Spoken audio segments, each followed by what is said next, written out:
Hello everyone, મારું નામ લેખ પટેલ છે અને આજે આપણે વાત કરીશું 10 એમસીક્યુની. આ 10 એમસીક્યુ એ તમને સ્ટેટ ટેક્સ ઇન્સ્પેક્ટર કે પછી ડીવાયએસઓ ડેપ્યુટી મામલતદાર હોય કે અન્ય કોઈપણ જીપીએસસી ક્લાસ 1-2ની એક્ઝામ હોય એની અંદર ખૂબ જ ઉપયોગી નીવડશે. તો ચલો મિત્રો, આજના ટેસ્ટની શરૂઆત કરીએ. હવે ઘણા લોકો મારી પાસે પીડીએફ પણ માગતા હોય છે, તો આનું જે પીડીએફ છે મિત્રો, એની પીડીએફ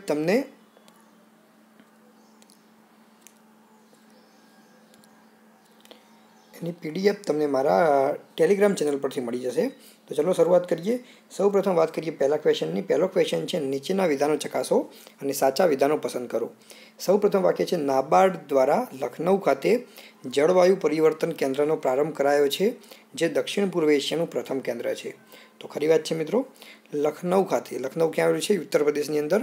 ત્યાં નાબાર્ડ દ્વારા સૌપ્રથમ વખત જળવાયુ પરિવર્તન કેન્દ્રનો પ્રારંભ કરાયો છે, એટલે કે ક્લાઇમેટ ચેન્જ સેન્ટરનો પ્રારંભ કરાયો છે અને દક્ષિણ પૂર્વ એશિયાનું આ સૌપ્રથમ સેન્ટર છે. તો પહેલું વાક્ય છે બિલકુલ સાચું છે. નાબાર્ડની સ્થાપના 1982માં થઈ હતી અને એની સ્થાપનામાં ચૌધરી ચરણસિંહે ખૂબ જ અગત્યનો ભાગ ભજવ્યો હતો. બીજું વાક્ય છે, આ કેન્દ્રનો હેતુ સરકારી ખાનગી ક્ષેત્રમાં જળવાયુ પરિવર્તન અંગેની ઝડપી કાર્યવાહી કરવાનો છે. તો બીજું વાક્ય પણ બિલકુલ સાચું છે. આ કેન્દ્ર દક્ષિણ પૂર્વ એશિયા ઉપરાંત રશિયા સુધી મદદ પહોંચાડશે. તો મિત્રો, આ જે સંસ્થા છે, જળવાયુ પરિવર્તન કેન્દ્ર છે, એનો મુખ્ય ઉદ્દેશ દક્ષિણ પૂર્વ એશિયામાં સર્વિસ કરવાનો છે, પરંતુ એ ઉપરાંત એ આફ્રિકા સુધી સેવા પહોંચાડશે, રશિયા સુધી નહીં. ક્યાં સુધી?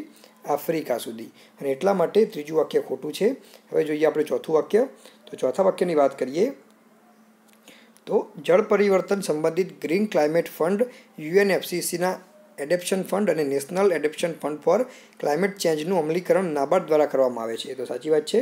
ભારતની અંદર મિત્રો 3 ફંડ, એક છે ગ્રીન ક્લાઇમેટ ફંડ, બીજો છે યુએનએફસીસીનું એડેપ્શન ફંડ અને national adaptation fund for climate change. આ ત્રણેય ફંડનું અમલીકરણ ભારતની અંદર કોના દ્વારા કરવામાં આવે છે? તો નાબાર્ડ સંસ્થા દ્વારા કરવામાં આવે છે. તો ચોથું વાક્ય પણ સાચું છે. તો અહીંયા મિત્રો માત્ર ત્રીજું વાક્ય ખોટું છે. 1, 2 અને 4 સાચા છે.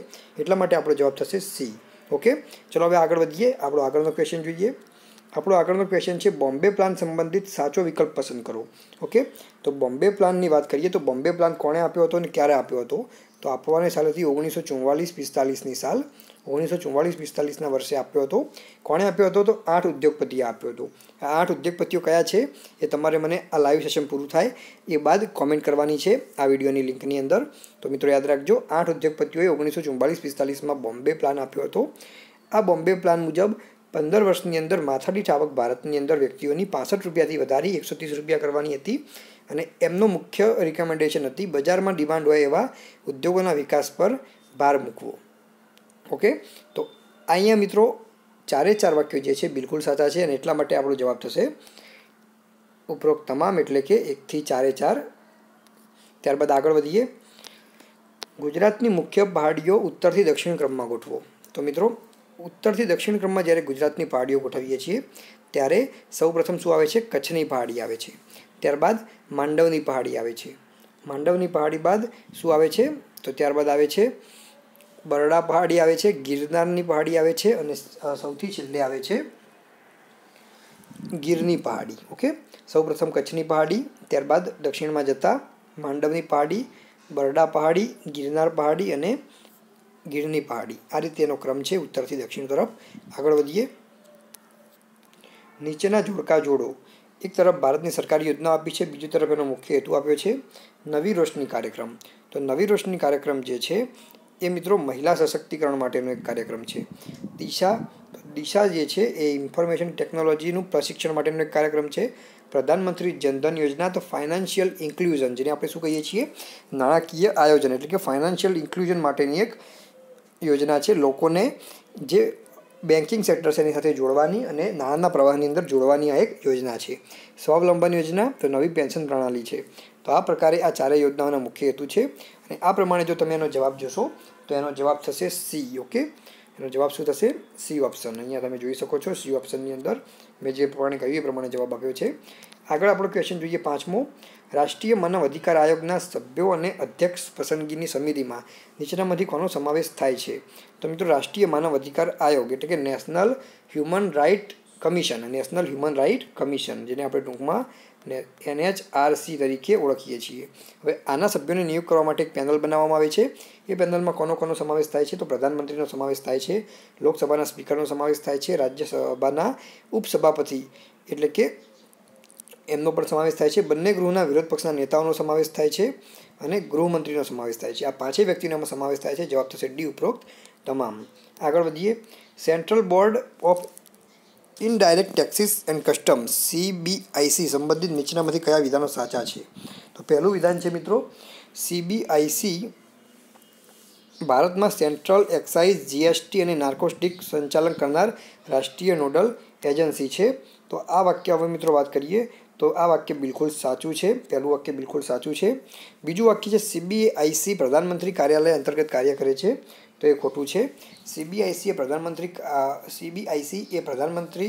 કાર્યાલય અંતર્ગત કાર્ય કરતું નથી, એ નાણાં મંત્રાલય અંતર્ગત કાર્ય કરે છે। CBICનું વડું મથક નવી દિલ્હીમાં આવેલું છે, તો એ બિલકુલ સાચું છે। અને CBIC અગાઉ central board of excise and કસ્ટમના નામે ઓળખાતું હતું, તો એ પણ સાચું છે। તો અહીંયા જવાબ થશે 1, 3 અને 4 સાચા। તો એ પ્રમાણે આપણો ઓપ્શન થશે મિત્રો સી એ આપણો સાચો જવાબ છે। ત્યારબાદ આગળ વધીએ। 7મો ક્વેશ્ચન છે આપણો, નીચેના વિધાનોમાંથી સાચા વિધાનો પસંદ કરો।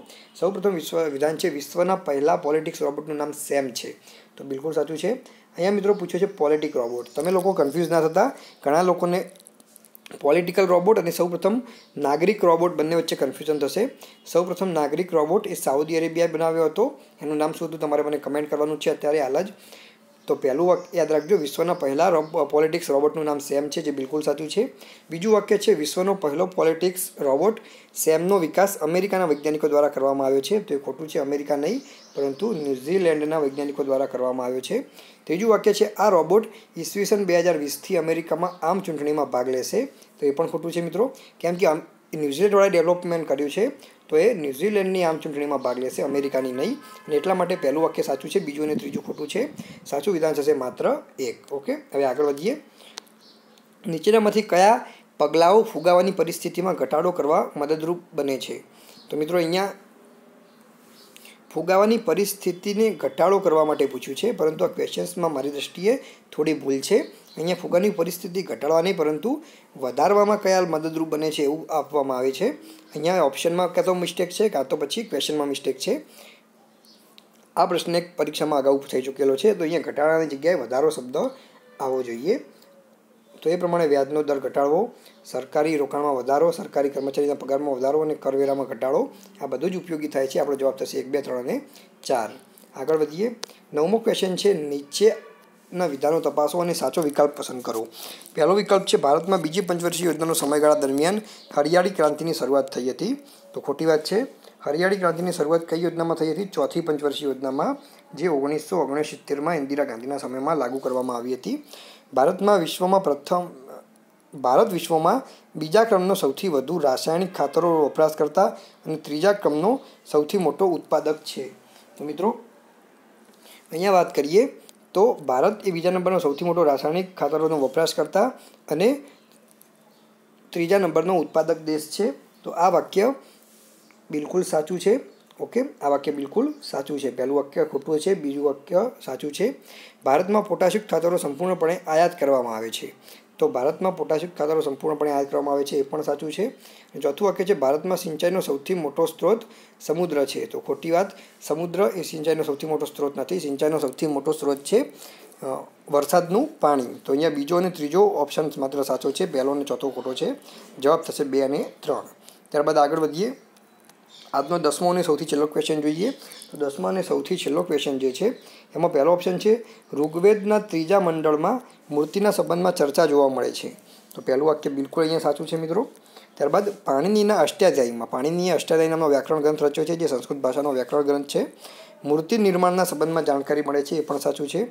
મૌર્યકાળમાં જે મૂર્તિ મળી હતી તે પથ્થર અને માટીની મૂર્તિ તો મળી જતી, પરંતુ ધાતુની નિર્મિત મૂર્તિના પુરાવા મળ્યા નથી, તો સાચું વાત છે। મૌર્ય યુગની અંદર આપણને ધાતુ નિર્મિત મૂર્તિના પુરાવા મળતા નથી। મૌર્યકાળમાં મૂર્તિ નિર્માણમાં લાકડામાંથી બનાવવાની પદ્ધતિ પ્રચલિત હતી, તો એ પણ સાચું છે। તમને ખ્યાલ હોય તો ચંદ્રગુપ્ત મૌર્યનો જે તાજ મળ્યો હતો એ પણ લાકડાનો છે અને એનો મહેલ પણ લાકડાનો બનાવેલો હતો. તો અહીંયા મિત્રો પહેલો, બીજો, ત્રીજો અને ચોથું ચારે ઓપ્શન એકદમ સાચા છે અને એટલા માટે આપણો જવાબ થશે 1, 2, 3 અને 4 એટલે કે ડી એ આપણો સાચો જવાબ છે. તો અહીંયા મિત્રો આપણા 10 ક્વેશ્ચનનું ડિસ્કશન પૂરું થાય છે. તમને આજનો આ ટેસ્ટ કેવો લાગ્યો, આજના ક્વેશ્ચન્સ કેવા લાગ્યા તમારે કમેન્ટ કરવાનું છે. અને સાથે સાથે જો પસંદ આવી હોય અને તમે આવા વિડીયો આગળ જોવા માંગતા હોય તો પણ તમે જરૂરથી કમેન્ટ કરો. ચલો હવે આ ટેસ્ટ અહીંયા જ પૂરો કરીએ છીએ. જય હિન્દ.